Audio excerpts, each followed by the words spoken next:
9 o'clock. I'm excited. I got some guests in studio. I'm going to kick this on the FM, and we're going to have some fun today. Here we go. This is KHEA 99.5 FM. My name is Gardy. This is Kickstart, and I have some guests in studio. I'm going to let them introduce themselves, and then we're going to find out everything that they have going on. Jake Williams. Hello, guys. My name is Kike, Coach Kike. Coach Kike and Jake. So where do y'all train out of? I see y'all shirts. Garza's Premier Martial Arts, Dickinson, League City, and Pearland. If someone hasn't been there before, what's the culture at Garza's Premier Martial Arts? I always describe the culture when I'm trying to explain it to people of, we're a Christian-based martial arts school, but we have no egos at our school. That's like my biggest thing is in the martial arts world, sometimes there can be a lot of egos, and it can intimidate people a little bit coming in thinking like, oh, these guys are just going to beat me up. But we don't really have that at our school. We're more about coaching. I was gonna ask, isn't ego pretty important when it comes to MMA and fighting? I believe ego is something you should always keep in check. Yeah. Because there's a small difference between ego and arrogance. You never want to be arrogant, and it comes off as ego sometimes. But you're just not being a good training partner, good coach. No egos, no arrogance, but you got to have just small enough to where you can be confident in your skills. That's the word right there, confident. Okay, so there's an event taking place. It's this Sunday. What do we have going on? I'm making my professional MMA debut at Fury FC 55 at the Houston Arena Theater. So really excited about it. I got a big opportunity, especially with the opponent that they gave me. Who are you fighting? John Cunningham. He former defensive tackle for the Atlanta Falcons in the NFL, training at Jackson Wink Academy out in Albuquerque. So he's already got a name coming in from the NFL. He's training at one of the best gyms in the world. So we have an opportunity to go out there and make a splash in our debut. Yeah, this is your professional debut. So how long have you been fighting, and what did that amateur career look like for you? As far as competing amateur-wise, it's only been like 4 years, I think. 4 years. But we went 5-2. I won an amateur heavyweight title with Fury. But I've been doing, some form of martial arts my whole life. My dad being a Green Beret, I kind of just grew up with combat stuff. Yeah, just been around it. Yeah. Kind of grew up in it. Okay. And we got Coach Kike here. How long have you been working with Jake? 4 or 5 years. It's been great. I like that he trusts me because me being so much younger than him, I'm 24, he's 35, but he still puts his trust in me, and I really appreciate that. Very thankful for that. He's a hard worker. He listens. That's the main point. I don't care if someone is not very good. Oh, Jake is good. He's making his professional debut. But Yeah. the big thing in being a fighter is you have to learn how to listen, because if you don't listen, you will not succeed, because you have to make sure you take everything in from everyone, whether it's a training partner, a coach, or someone that just came in and saw something that you might want to work on, which is very important. What's that game plan look like for Sunday? Work on our range, work on our jabs, something we worked on. We put an emphasis on this camp on grappling because there's something we've had a couple holes in. So this camp was very intensity influenced and grappling influenced, but of course we never forgot about what we're good at, which is our hands and our feet. Yeah. So 5-2 as an amateur, generally how many amateur matches and fights does somebody have? I guess it just depends, right? Mine was pretty lengthy, I guess, for a heavyweight. Like a lot of heavyweights will do 1, maybe 2 amateur fights, and then they head off to the pro. But it was important for me to do more amateur fights, because the thing about the amateur division is that's where you learn what you need to learn about yourself. And, my first 2 fights I had, they were super fast. Like, I think my first fight, I KO'd the guy in 33 seconds, and my second fight, I KO'd him in 39 seconds, which is great. And I mean, we would all love to have an easy, fast night at work, but at the end of the day, like, I know that as I start climbing up into the higher echelon, like, those fights don't come around. So you need to know, who are you in the 3rd round? Who are you in the 5th round? And So my third fight, I got to experience that pretty quick. I fought a 6'9" Muay Thai striker on 2 weeks' notice, I think it was, in San Antonio, which is his hometown. Yeah. And I went out there and got to go 3 hard rounds and, you know, learn about myself, because I think he landed 3 flush shin to the side of my head kicks, and it didn't even daze me. I immediately went back and was throwing hands right back at him. So that was an important lesson to learn, being able to take him down in the 3rd round when we're both tired and stay on top and finish the fight strong and pick up the win. And then my next fight was for the title, and that was a 5-round war where I fought Forrest Mudge, who trains here out of ACS.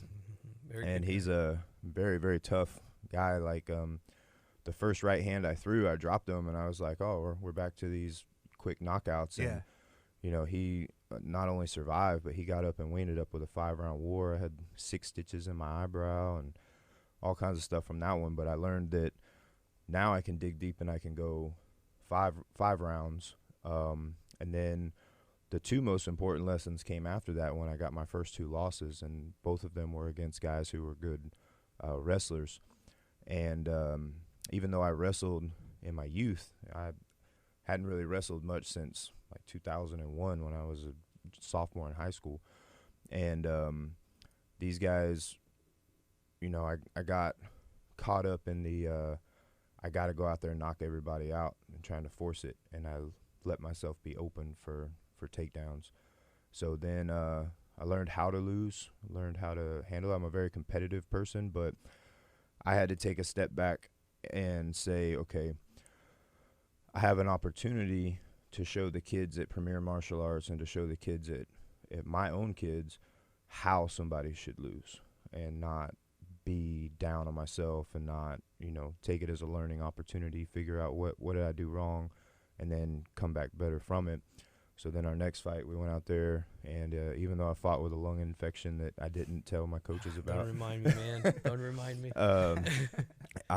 I went out there, did what I had to do, won the fight. I got kick of the night for a head kick. I landed on him, and now we're back on track. Yeah.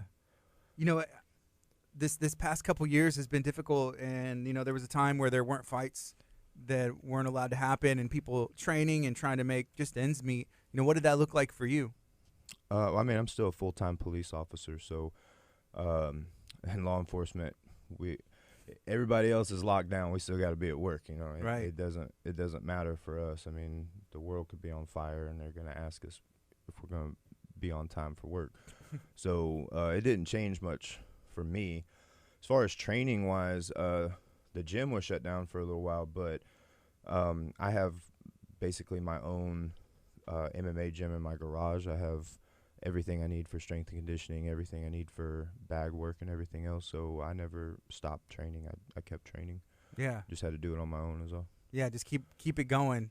You know, I was, you know, I'm friends with some guys, you know, who fight and train and stuff, and I mean, they were sneaking into gyms or having things at people's houses, or just, you know, getting it in whenever you can, right? Yeah. Yes, sir. You know, what would you say you learned about yourself making that transition? Like, hey, I think I'm going to try and start training to be a fighter. Well, it was something that I had already started getting in, and then in my 20s, I got married, and my now ex-wife wasn't something she supported. Yeah. And then, you know, when I got divorced, I was like, okay, I need to get back into this, because it was something I always loved. I was fascinated as a kid by ancient warrior cultures and the history of gladiators, and when I was little, that's what I wanted. There's 2 things I wanted to be when I grew up. It was a professional lumberjack or a gladiator, and they don't have gladiators anymore, except now we do in MMA. Yeah. I was going to guess a Ninja Turtle or a Power Ranger. That was like me right there. Yeah, man. I was like, for some reason, like, the thought of just walking around the woods with a big old axe cutting down trees, like, appealed to me. I don't know what it was. But, no, and, you know, I'm the head defensive tactics, handcuffing, and baton instructor for College of the Mainland's Police Academy. And I believe in leading by example. And, you know, I'm always harping on the cadets to, you know, make sure you're getting in the gym and you're getting this continued hand-to-hand combat training, because The TCOL, the state, requires so little hand-to-hand combat training for police officers. It's 40 hours. That's all they're required to do. And that just doesn't cut it in the real world. So you can sit there all day long and say, hey, you need to train, you need to train, you need to train. But at the end of the day, you got to show them that you're doing it, not just be a paperback, instructor that just went to a little 5-day instructor course and now you're teaching people how to fight. So I had found Grandmaster Garza and told him, hey, I'm a defensive tactics instructor and I want to bring the best hand-to-hand combat training to law enforcement that I can. So we got to talking when we first met, and he had a similar vision as me for law enforcement. So started training there, and it wasn't long after I started training there where Grandmaster Garza actually approached me about getting in the cage and said, hey, would you be interested in doing this? I'm like, I've always wanted to do this. So, yeah.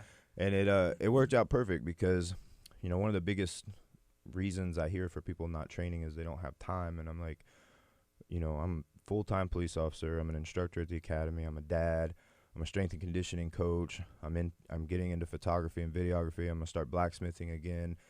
And I train enough and fight enough to compete at a professional level. So I know you can give me 2 1-hour sessions a week, so, but you can't say that thing unless you're leading by example. So, yeah. And how important is it to have that support? You mentioned in that relationship before, you just didn't have it. You can find time if it's important to you, but I mean, now you have the support from, friends and family. How important is that?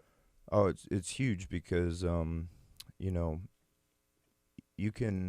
it's very easy to let things like that hold you back from doing anything. Like how many people out there have something they really want to do, but they feel like if they try to do it, they're going to get pushback from the people that are around them, and it might make them not want to do that. So having the support of everybody is huge because, and especially like my family, like, a lot of people are like, well, how do you find time for all this? Well, my kids love training. So it's not only training time for me, but it's bonding time for them. I mean, they will choose to go to PMA. Like when I have them on the weekends and I'm like, hey, do you guys want to go to the park? You guys want to go do this? And they're like, can we go to Dickinson PMA? And like, so we go over there and I get to get my work in and they get to get their work in. And then at the end, I train them and let them get some martial arts experience in too. Yeah. So it's fun it works there. out perfect. It's fun. I mean, there's mats. You can jump around, roll around. I mean, just anytime that I've taken my son has trained there and he's 9 now, but my daughter, at the time she was younger and she wasn't old enough to do any classes, but she wanted to get out there because they're having fun. Yeah. And that's the biggest thing is martial arts is fun, but it's also great for kids because you learn the discipline, you learn the respect, you learn the work ethic, right? Yeah. And growing up wrestling, that's where my work ethic comes from. I always tell parents, if you want to get your kids involved in a sport, get them involved in wrestling because they're going to learn what work ethic is like. That's not a sport that you can half do it. You know what I mean? Yeah. KK, what do you think is the best, I guess, combat sport background for an MMA fighter and specifically a heavyweight, or is it different depending on where you're at? I think wrestling's always a good base to have because, like Jake said, he helps you with intensity, helps you to grind, to, hey, I'm going to be forehead to forehead, body to body, locked in with someone for at least 6 minutes as hard as I can. And sometimes you just can't replicate that with any other sport. But I will always think wrestling is the best sport ever.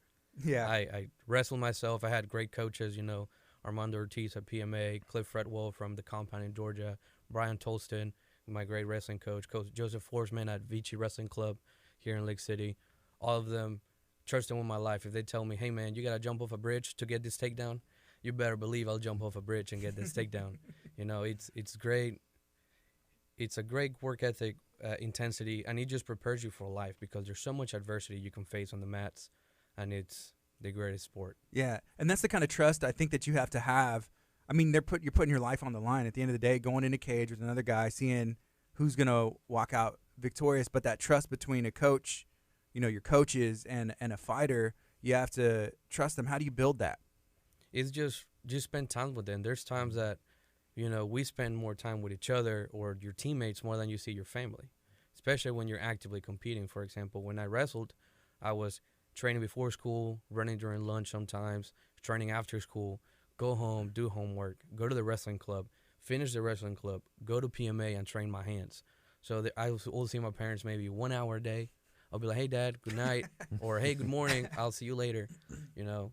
So it's that a relationship that you get on that day-to-day basis, and we just spend so many hours together that you build that relationship.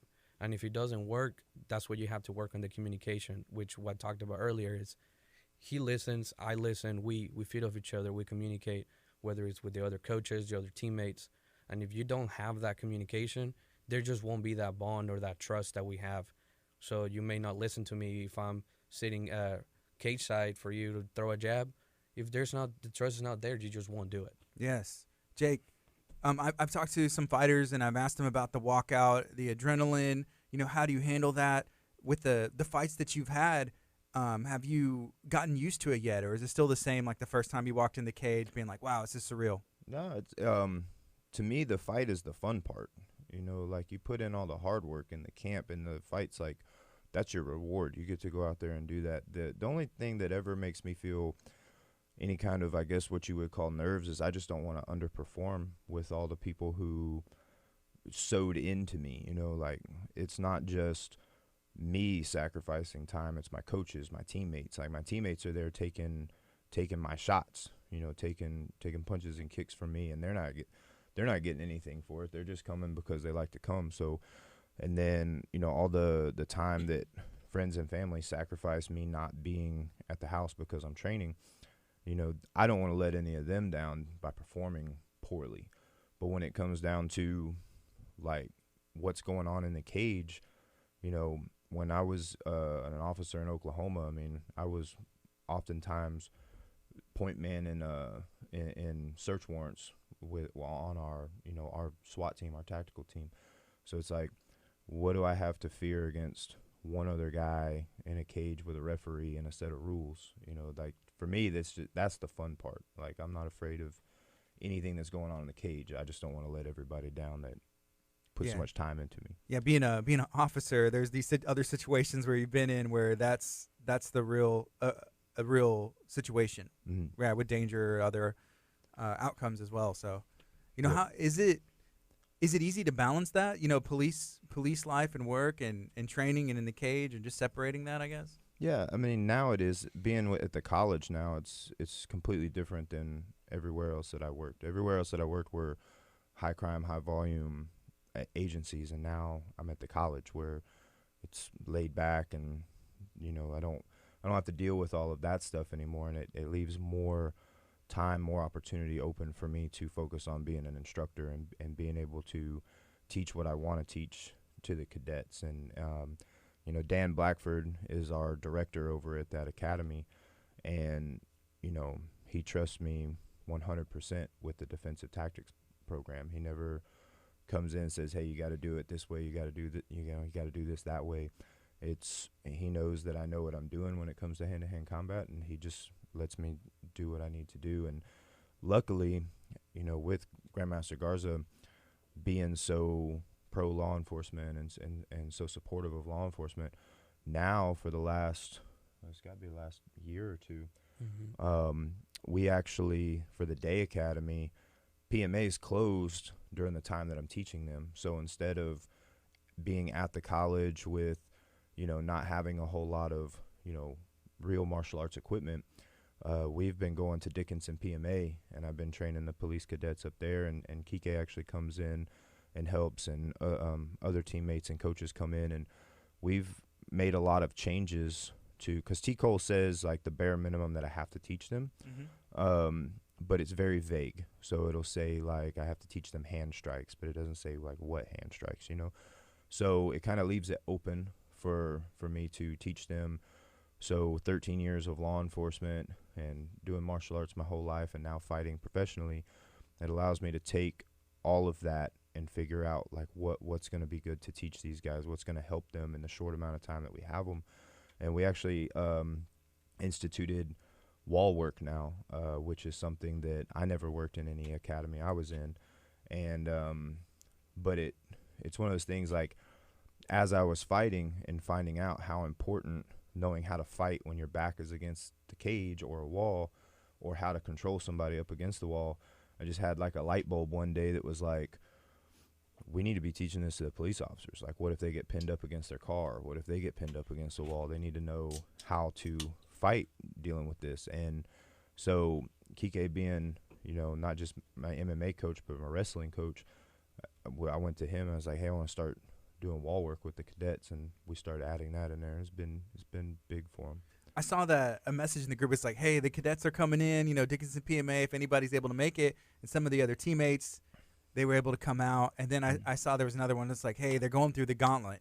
I need to know what the Gauntlet is, because I've seen some things, and it's not fun. If you hear, hey, you're going through a Gauntlet, it's not going to be an enjoyable time, right? But it'll be beneficial. What is that? So the Gauntlet, the one that we run comes from, we go out to UT Systems in Bee Cave, and we help with their defensive tactics program. And they were running this Gauntlet, and I was like, oh, this would be fun to do with our cadets. Fun. This will be fun. Yeah. Beautiful chaos. Right. So basically, it's stations, and they start off with a minute of mountain climbers to simulate you're chasing a suspect. And then at the end of that minute, now you have to confront that suspect. So you go from a minute of mountain climbers to a minute of striking against striking sparring against one coach, and then another minute against a different coach. And then you move into the other room, and you have a minute of grappling and another minute of grappling. And then you have to effect an arrest at the end of that. So it ends up being 5 minutes worth of work. And when you're grappling, you're not in a nice position. You're usually on your back with the coach in side control, and you've got to try to get out and escape. The best part is when you tell them, you feel how tired you are, you're going to feel like that in just 20 seconds of real life combat. Mm-hmm. And they're like, oh my goodness. Yeah, it seems like it could be a reality check or a wake up call for these, they're starting their career. That's right? the best part. Where the few times that I help Jake is, you see their face change from, I think I can do this, to, oh, there's so much stuff I need to learn.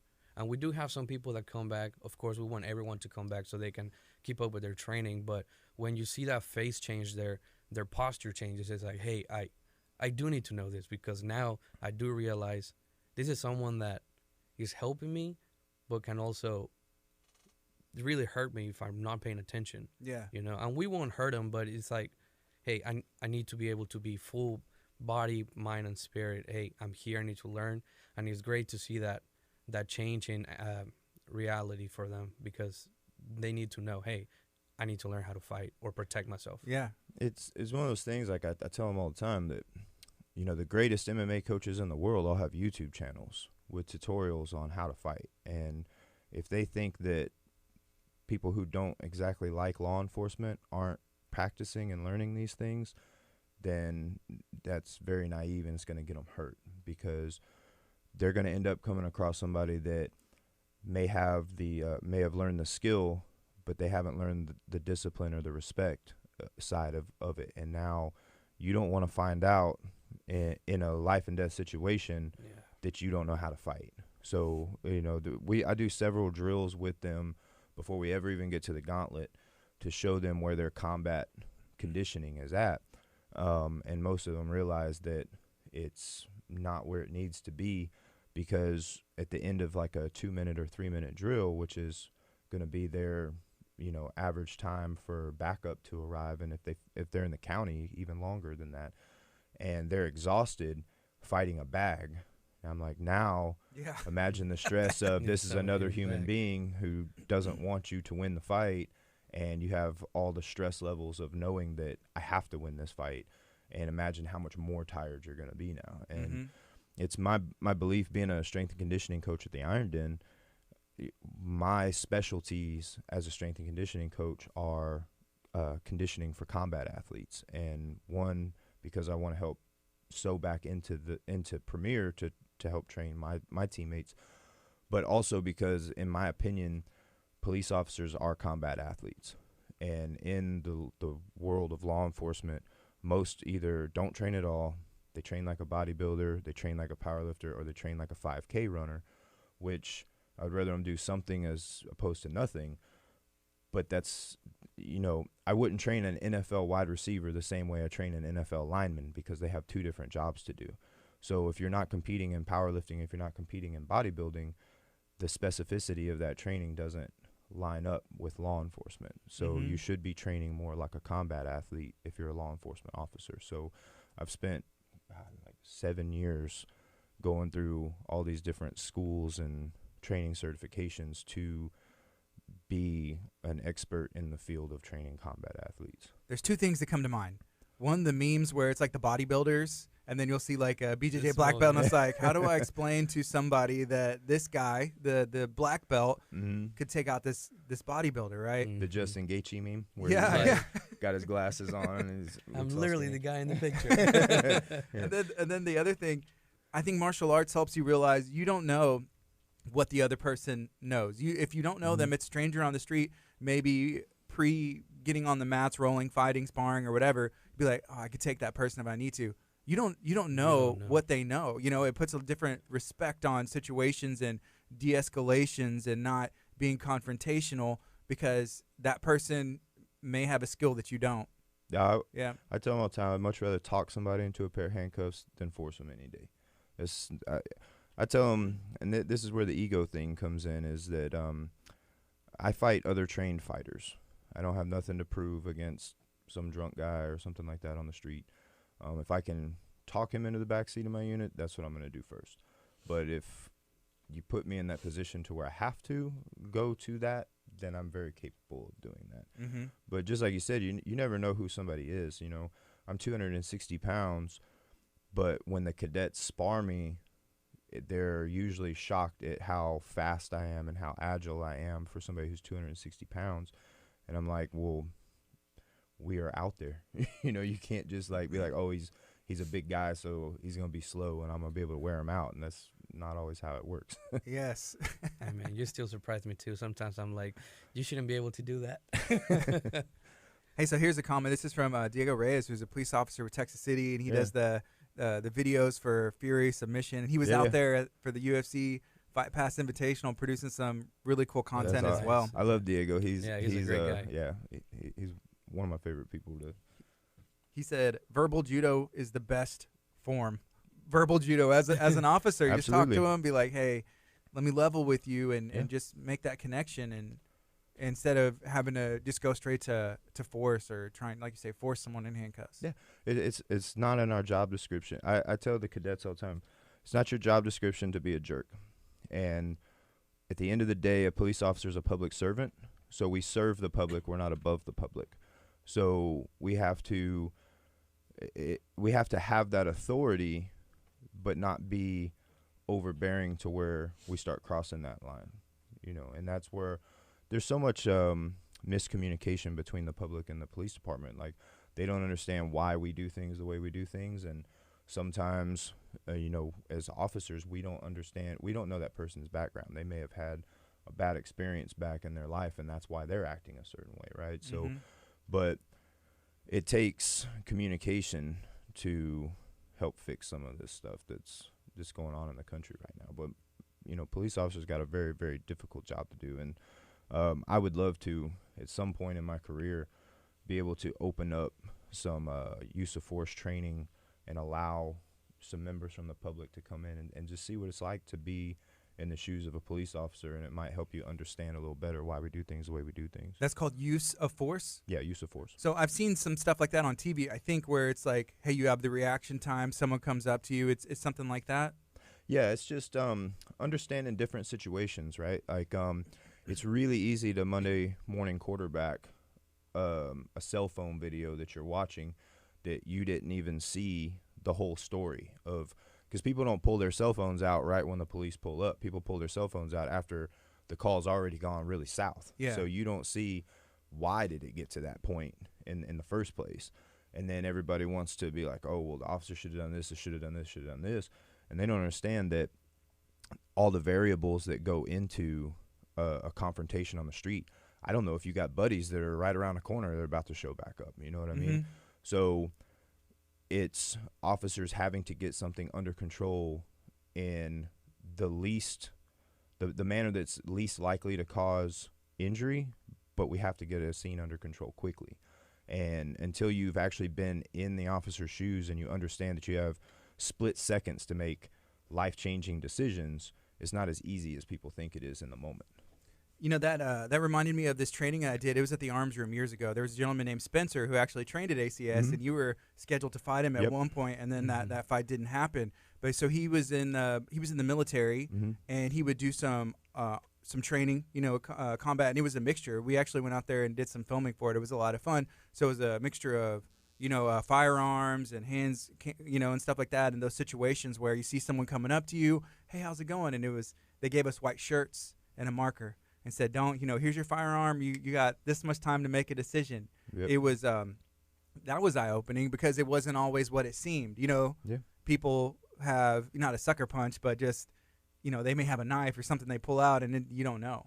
So you don't have much time to make that decision. I think it was Arizona or New Mexico. I can't remember which video I watched. I'll see if I can find it and send it to you. But they had an activist group leader, right, that was after a police officer's badge for a shooting, and they invited him to go through some use of force training, and he accepted, and he went out there, and he went through 3 different scenarios, but one of the scenarios was a similar scenario to what happened with the officer that he's trying to get his badge taken away. And the activist guy ended up shooting the suspect in almost the same situation. And they were like, well, why did you shoot him? And he's like, well, he got in my space. He was threatening me. And it's like, well, I mean, like, now you kind of understand where the officer's coming from. I think sometimes people in their mind, they think that all police officers are like ex-military, ex-special forces people who, they watch too much Hollywood, and they think that police officers are just these super highly trained tactical people that should be able to win every single fight without having to go to their gun, and it's not the case. Most cadets that I get coming through the academy have never even been in a fight. So some people they watch Reno 911 want to become a police officer. Yeah. So that's not it comes from both sides, right? Yeah, and I mean it comes down to tools in the toolbox, like I handle a call completely different than another officer might handle a call because I know what tools I have in my toolbox to choose from. So it's just about more training, but unfortunately staffing is really low, funding is really low, training isn't free, and then if you're sending people to training now, you've got even less officers on the street, so it's not in the environment isn't in a good place for the officers to get the training that they need to get. And that's what hopefully down the line at PMA, me and Grandmaster Garza would love to have just like you would sign up for BJJ, police officers would have their own class that they could sign up for that would be only for law enforcement. Nobody else would have access to this class. Nobody else would be able to see this class. And we're just going to teach them stuff that work.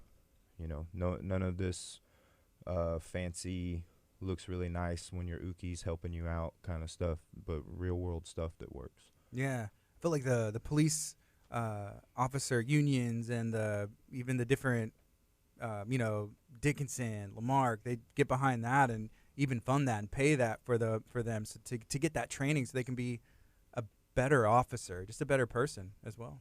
Yeah. It changes everything when you've had proper training. I think it was Jocko Willing said that he said that and when he was in the SEALs, they would train for 8 months for a 2-week mission, and it's like complete opposite in law enforcement. I get 40 hours during the academy to teach them batons, handcuffing, how to fight standing up, how to fight in the clinch, how to take people down, how not to get taken down, how to get back up if you are taken down, how to search people. I have to cover all that in 40 hours, and it's just not enough. And that's like a career. Yeah. That's like for your career, right? And you may do some continuing education or something. Yeah, unless you choose to do it on your own. TCOL governs what you do, right? So police officers have to get 40 hours of continuing education every training cycle. But TCOL doesn't dictate where those hours have to be spent. So Okay. it's not like they say, oh, you got to get 40 hours, but 20 of those has to be in hand-to-hand combat. It doesn't work like that. If you're just now joining us, this is KHEA, and I'm talking to Coach Kike. I'm talking to Jake Williams out of Garza's Premier Martial Arts. There's a event taking place this Sunday. That's Fury FC 55 at the Houston Arena Theater. Jake's going to be making his professional debut. Jake, I wanted to ask you, because I see pictures, and Kike, I see pictures of you as well, doing some training, and we talked about ACS a little bit, and they're right here. I've stopped in before as well and trained. Is it normal, I guess, to make friends, or what's that MMA community like? I've seen you I think even at War, one time. It's a small community. I mean, there's very few people on this planet that are willing to I can't remember who. I just heard somebody say this, but they're like, we step in the cage half naked in front of everybody, and we're putting everything on the line to go out there and do this. And there's not many people who are willing to do that. So it's a small community, and it's a fairly close community. And, we've talked about egos before. I don't have an ego. So when I went to train at War, it's because a War fighter beat me. The only two guys who have beaten me in MMA have both come from War. And Coach Copley reached out to me and was like, hey, want to come up here and do some training? Absolutely. And I made the drive up there to Tomball to go do some training with them. Forrest Mudge, I fought him for the amateur heavyweight title, and it was such when you have a fight like we had, like, you can't come out of that cage not having a level of respect. We actually exchanged numbers that same night, and we were both driving to church the next day, and he actually shot me a text message. He's like, man, I feel like I got run over by a truck. And I was like, well, I feel pretty much the same, and then that led to Drew, getting to know Drew, the head coach over there, and then getting to know the other fighters. And then Mikey Patterson reached out to me and said, hey, on Sundays we're doing open sparring if you want to start coming down. So we started going down and getting some sparring in with those guys, and it's always good to cross train. You get so used to your own teammates. Like, I have some teammates like Jacob Avery. We've sparred each other so many times. We know what each other's going to do. So then a lot of our sparring round becomes like just moving, trying to figure out, like, how do I do something different so he doesn't catch me. But when you go train with different people, now you get new looks. Yeah. What is that like for you? You have fun, Kike, when you get to go train other gyms? It's always fun. Training is fun, man. That's why we appreciate ACS allowing us to join them, and it's really fun. Like Jake said, it's always different people. So you come in with like a little bit of, okay, what am I gonna do? What is he gonna do? What do I need to work on? What are my holes? And that's what's great about sparring people you don't see often, because maybe for the whole week we're working on a technique, and then they may be working on the counter on that technique. We just don't know, and we figure it out on Sundays when we spar. And which is great, because now you're really thinking about fighting. You're just not fighting. You have to be like, okay, this is what I need to work on. This is what I need to do in between rounds. This is what I need to adjust on, because I'm getting hit with this, because that's their main technique. I need to figure it out. We go back the next week. We work on their holes. Come back next Sunday, and every time we have a friendly battle. Yeah, friendly battle. And it's always interesting walking into someone else's gym, because, there's always respect. At PMA, everybody's respectful. That's just the culture that's there. And, I'm trying to, when I walk into somebody else's gym, I just try and pick up. I'm like, okay, what is everybody doing? Because you don't want to do anything out of line if they have any traditions. Or I'm like, are they bowing in the door, at the mat, at the back, wipe your feet? Like, what's going on, But just making sure being extra respectful and thankful and stuff as well. It's one thing. But just treat it like it's your house and you have no issues. Yeah. Just be respectful.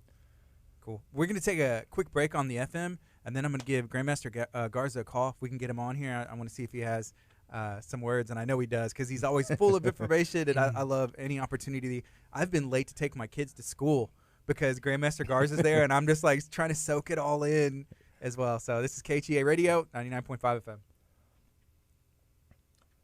All right, so we're still live on social media, not on the FM right now.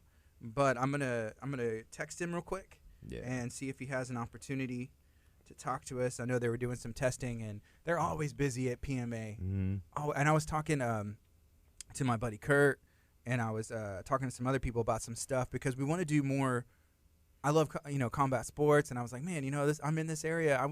I want to do something that I really enjoy doing. I have fun doing all kinds of stuff, but to do more, like even the sparring nights that they have and stuff, it'd be cool to live stream that stuff. Yeah, and you did great at your Brazilian Jiu-Jitsu tournament, man. I was happy to come watch you compete.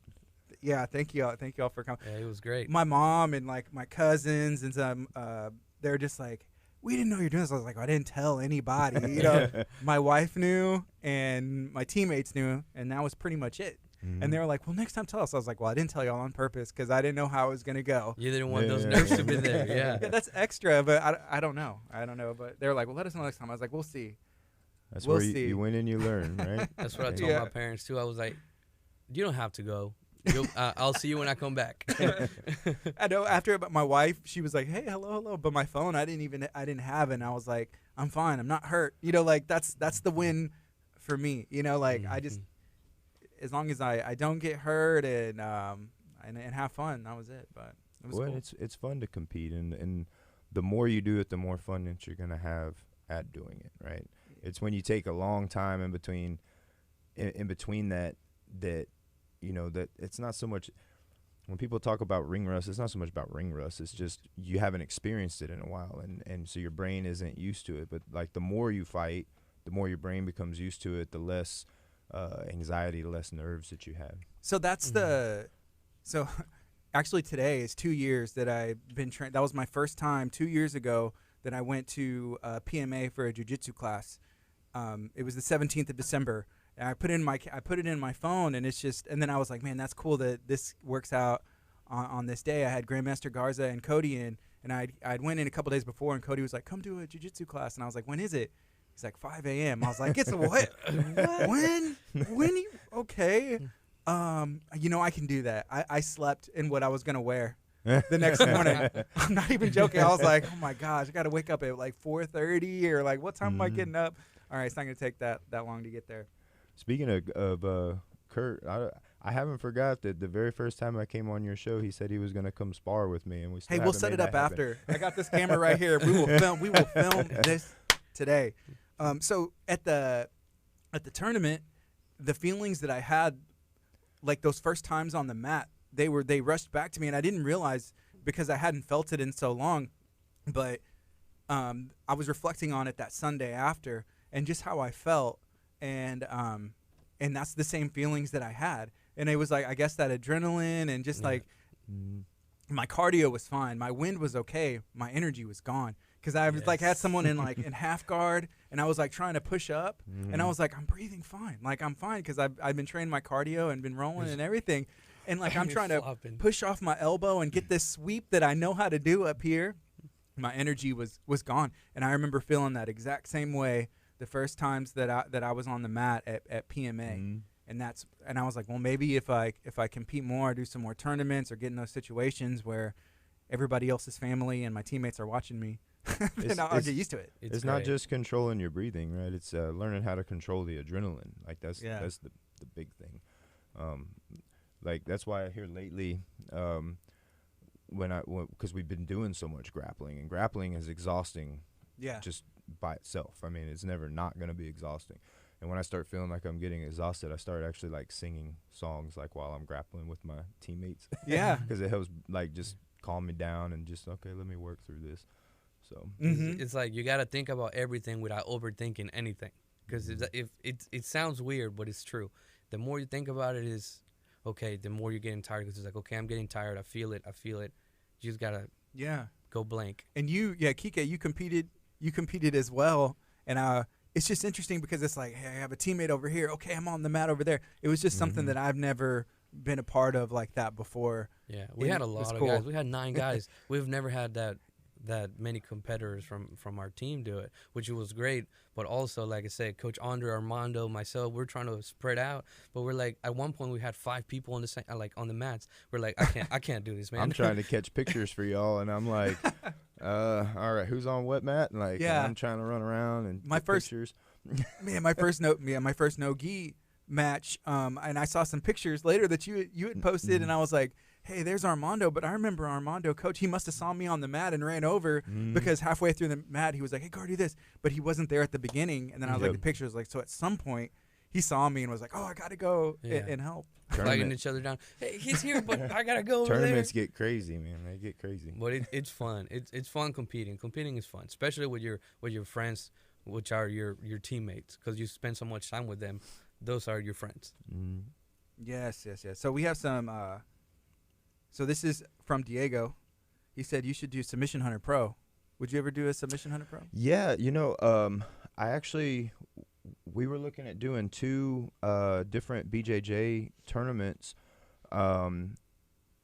leading up to my fight, but then they ended up being kind of too close to the fight. Yeah. And we don't want to go out there and, twist an ankle or a knee or something like that so close to my pro debut. But yeah, no, I would love to start doing that. I not only do I train like really hard with KHEA and Armando and Black Belt Josh and all those guys, but I've always been fascinated by Khabib, and I watch a lot of breakdowns of his style and watch a lot of like what he does, and I've started trying to learn some of that and implement some of that into my own grappling. But I would say that I'm more definitely a pin you down and beat on you kind of grappler than I am a submission grappler. That pressure, that top pressure. I can second that. It doesn't feel good. Yeah. So we've there's been some PMA guys that have been on Submission Hunter. I know didn't Armando do Armando's Submission done Hunter? one, Shannon did Shannon, Submission yes. Hunter. Yep. And I feel like somebody. Yeah, I some think other someone people. else. I know Dean was wanting to get on one, but I like Dean. I miss you and Dean talking in the group in the group chat.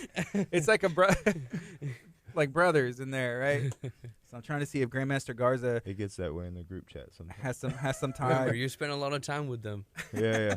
And you have a lot of type A personalities in the world of combat sports. So Yeah. I feel like I don't have an ego, but sometimes you get in situations and it's just like there's a little bit of an ego in there, just like a hard-headedness or something like that. But for the most part, there's not egos. There's no egos, but remember, there's a little bit, but there's also confidence. So Right. everyone has to be confident, but you have that little bit of ego that always pops up, and you're like, "Wait, what did you say?" Yeah. I would say the but it's best way to describe it would be like, it's not that we don't have an ego, it's that we don't have an unchecked ego.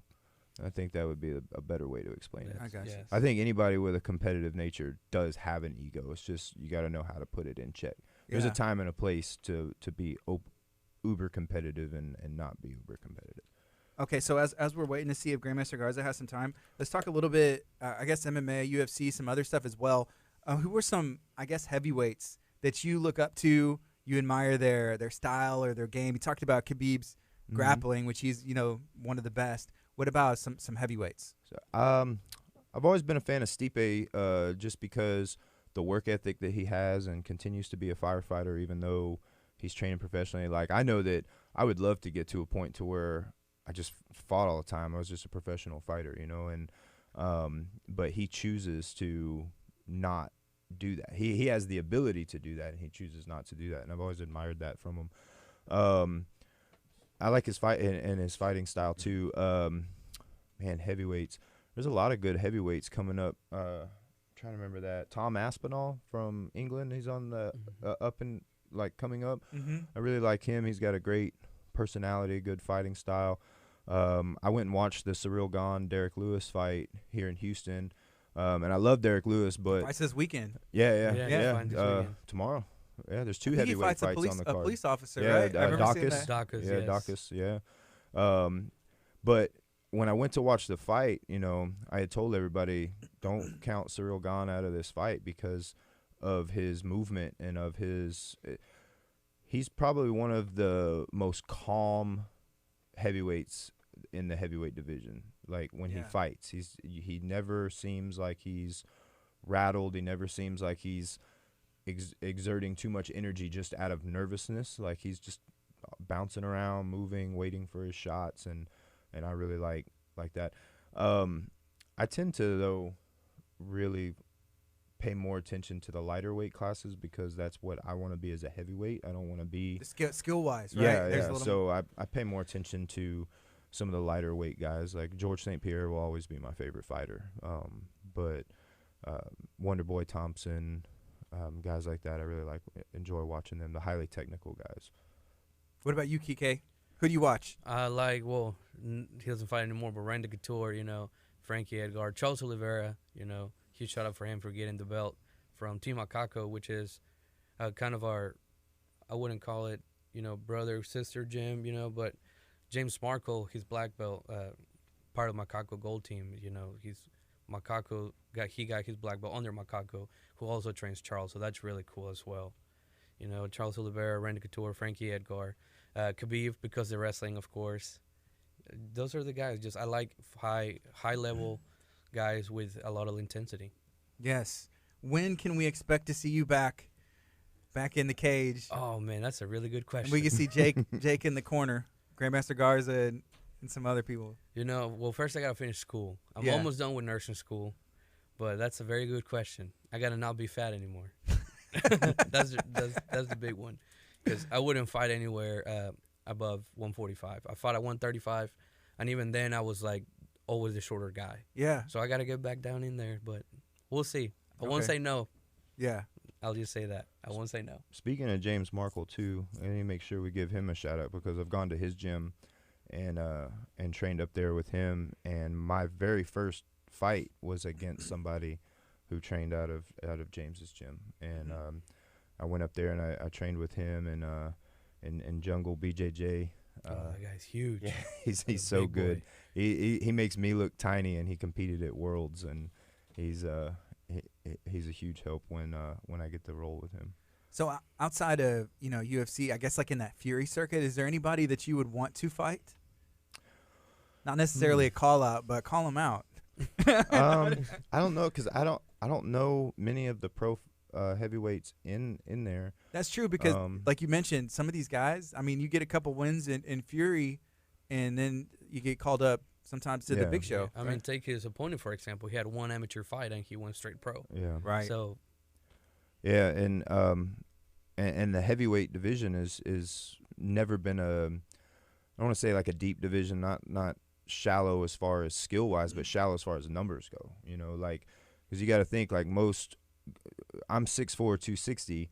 Most 6'4", 260-pound athletes are like, I'm gonna go play football or baseball or basketball or something like that, where I can make way more money and not have to get punched in the face. Yeah. You know, so Yeah. there's not as much of a talent pool to pull from in the heavyweight division. So the rosters on most of your larger organizations for the heavyweight division they don't have that many fighters. So if you get up there and you look impressive and you string off a few wins in a row, you know, you're getting called up to these bigger organizations. You know, making that decision to turn pro. You know, you came off that last victory. I guess what all factored in to saying, hey, the time is right now? For me, you know, I'm 35. So, and even though I don't feel 35 at all, like I feel like from an athletic standpoint and things like that, like I still feel like I'm in my 20s, you know. But unfortunately, people don't ask you what you feel like. Promoters just see that age next to your name, and it's gonna start closing doors of opportunity for me just sheerly off of that number. So I couldn't spend too much more time in the amateur division. Like, if I'm gonna make a run, I got to make a run now. And I was just telling my teammates last night when we were sparring, like, my plan is at least another 10 years as a pro, because I feel that good. Like, I one of the benefits, I guess, to not fighting in my 20s is I don't have the wear and tear that a lot of these other guys have at 35, because I didn't fight then. So, and that can be a good thing and a bad thing. You know, if you fight in your 20s, you have the youthfulness and this, that, and another, but you're putting a lot of wear and tear. And then when you're in your 30s, you're more in your physical prime in your 30s, because you're fully matured, everything else. So I have a fully matured body without the excess mileage on it. So I feel like I can still fight another 10 years, or until they kick me out of the sport, I guess. Like, I just love fighting. So, like, I don't plan on, they're probably going to have to make me retire. Yeah. Like, Or the wear and tear of having an NFL career or Mhm. being in some other pro sport, because those guys, the careers aren't that long because of those major injuries. Yeah. Usually. Yeah. Yep. And I mean, I've been pretty lucky, been pretty healthy throughout my whole life, nothing too major. But I take care of myself too. You know, I make sure I eat well. Like I said, I'm a strength and conditioning coach, so I don't really have an excuse to not take care of myself. Although early in my amateur career, you know, a lot of these guys I fight, they cut to 265. Yeah. And I was walking around at 260. So I put on a lot of not good weight to try to deal with the weight of my opponents. And it wasn't a smart idea. So over the course of my amateur career, I've slowly been just shedding that weight. And I'm like, you know what? I'm going to train for performance. And what my body does, my body does. I'm not going to worry about where's my weight at, because I'm never going to be over the 265 limit. So I naturally walk around in the 250, 260 range. So my focus has just been, I don't care what I look like. I don't care what I weigh. It's how do I perform on the mats, and that's kind of where I've changed over at. So you are, I think, the only heavyweight that I've had the opportunity and the honor to interview, and I've interviewed you before, and now for the pro debut as well. But I've interviewed some guys who bantamweights and some lightweights and, you know, middleweights, and I always feel bad that week of. Yeah. Because I understand there's all the training and the preparation, but they're cutting weight and they're cutting like 20 pounds or however much they are. And I'm like, hey, I don't want to disrupt anything, but I'll try and interview them earlier. And so I remember asking, I was like, hey, can I interview in the next like week and a half? And you're like, you sent out, you know, Monday or Friday or whatever. I said, I guess he doesn't have, that's right. He doesn't have to cut. You're not worrying about cutting weight. No. I think last time I weighed myself, I was like 254. And so I mean, I'm 10 pounds under already, just training naturally and eating whatever I want to eat. So it's pretty easy from that standpoint. But if you look at some of the greatest heavyweight champions in the world, they weren't on the heavy end of the weight class. You know, Cain Velasquez consistently weighed in the 230s, 240s. Stipe consistently weighing in 230s, 240s. So you don't have to be that 300-pound heavyweight cutting to 265 to be successful if your game plan is right. You think you could, if you wanted to, you could cut to light heavyweight? No, actually. Let's not do that. No. So I had some scans done, and even if I was 1% body fat, I would still be like 227 pounds. Yeah. So I have very dense bones, and I'm just a dense person. Like most people who, when they see me walking around, they don't think that I'm 260 pounds. They're like, no, I thought you were like 220, 230, and no, I'm 260. And it's just I'm really dense, so I don't think I can make 205, not safely anyway. Yeah, let's not do that. Yeah, no, that's like trash bags and Epsom salt baths to get down to there.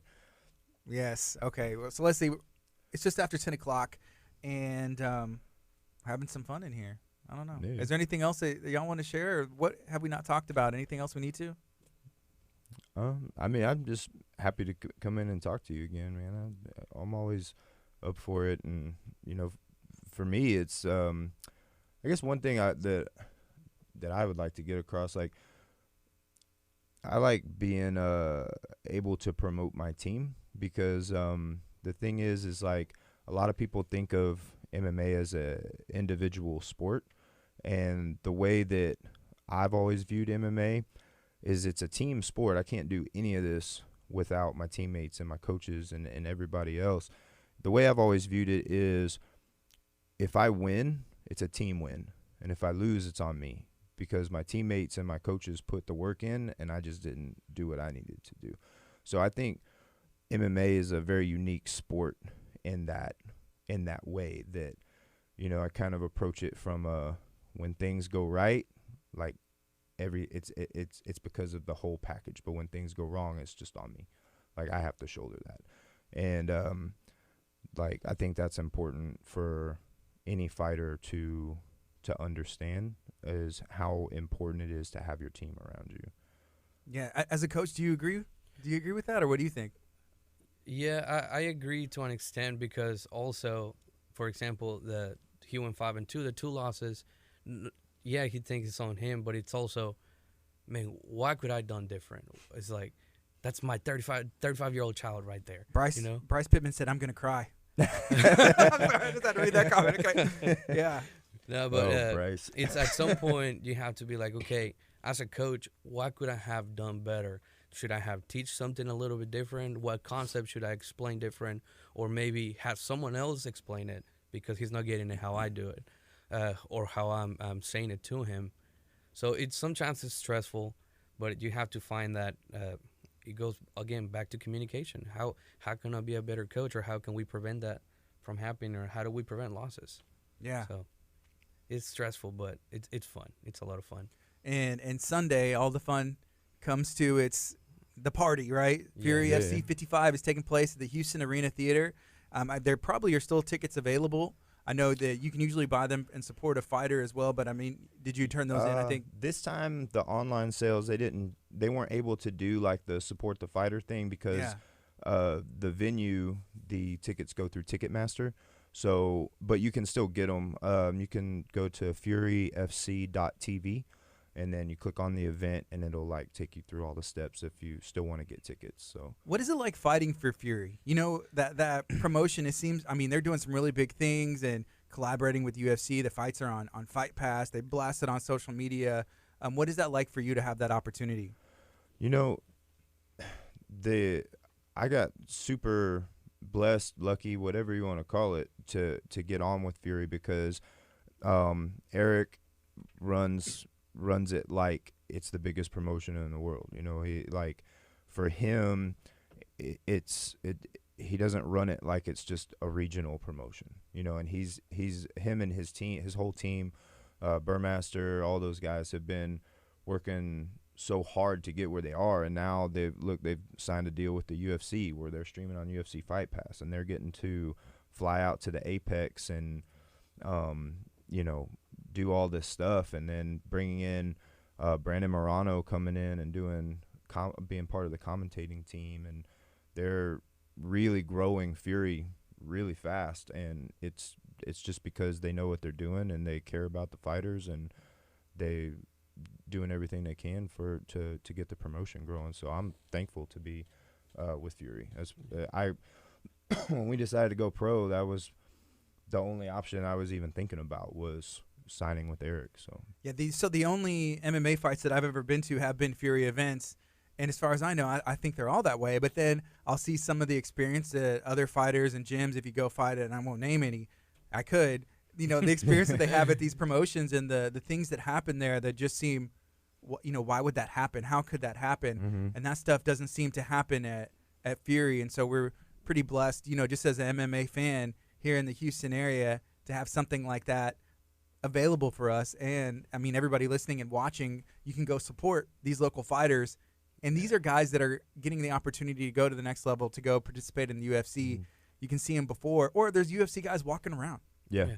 They're all walking around. Like, you go out to these events, and I've had the chance to go film and interview and stuff, and there's just guys, you know, walking around. It's like, man, I just watched you last weekend, you know, win the Ultimate Fighter. I just watched you, you know, beat Cowboy Cerrone. You know, like, it's these guys are there, and it's a really cool thing.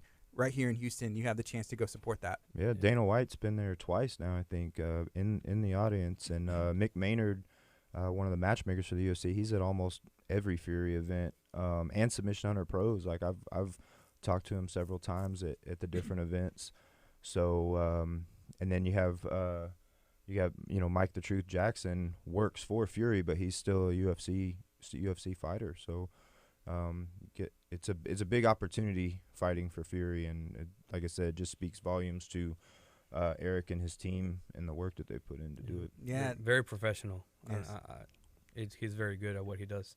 Anything else you want to share, Kike? No, just thank you, Jake, for allowing me being your coach, you know, helping out. Shout out to all Garza's Premier Martial Arts, all the gyms that let us cross-train. Shout out to Armando Ortiz, Andre, Kevin, the OGs, you know who you are. Bryce, I hope you're crying. You know, and all my other coaches, you know, Joseph Forsman, Cliff Fretwell, Brian Tolston, Jason Nelms, outside of PMA, because they also help me help them and help the other people, you know, and I really appreciate that. Well, thank you guys for making some time. I appreciate y'all, and I know that Sunday it's going down. That victory's coming, and I'm excited for your pro debut. I appreciate it, Garza. Thank you. This is KHEA Radio 99.